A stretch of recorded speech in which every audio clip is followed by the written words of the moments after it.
Welcome to learning depot. இன்றைக்கி நம்ம என்ன பார்க்க போகிறோம்னா இம்பார்ட்டன்ட் கரண்ட் அஃபேர்ஸ் தான் பார்க்க போகிறோம். ரயில்வேல எஸ்எஸ்சியில் எதிர்பார்க்கக்கூடியதாக நம்ம பார்க்க போகிறோம். ஓகே, ஃபர்ஸ்ட் கொஸ்டின் என்னன்னா, which country has been elected to the United Nation Human Rights Council 2026 to 28 term.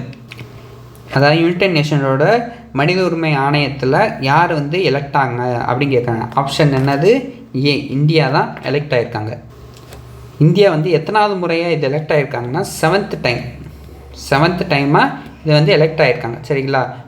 எந்த வருஷம் க்ரியேட் பண்ணாங்கன்னா 2006. அதாவது யுனைடெட் நேஷன் ஹியூமன் ரைட்ஸ் எந்த வருஷம் க்ரியேட் பண்ணாங்க? 2006. டோட்டல் மெம்பர்ஸ் எவ்வளோன்னா 47 மெம்பர்ஸ். சரிங்களா? இந்தியாவோட சேர்த்து மொத்தம் 47 மெம்பர்ஸ் இருக்காங்க. அதே மாதிரி ஹெட் குவார்ட்டர்ஸ் எங்கே இருக்குன்னா ஜெனீவா சுவிட்சர்லாந்தில் இருக்குது. ஓகேங்களா? இந்த மாதிரி ஹெட் குவார்ட்டர்ஸ் கண்டிப்பாக கேட்பாங்க, பார்த்து வச்சுங்க. அதே மாதிரி எத்தனாவது முறையாக இந்தியா தேர்ந்தெடுக்கப்பட்டாங்கன்னா 7th டைமு. இந்த வருஷம் க்ரியேட் பண்ணாங்க 2006. Total members 47. சரிங்களா? தேங்க்யூ.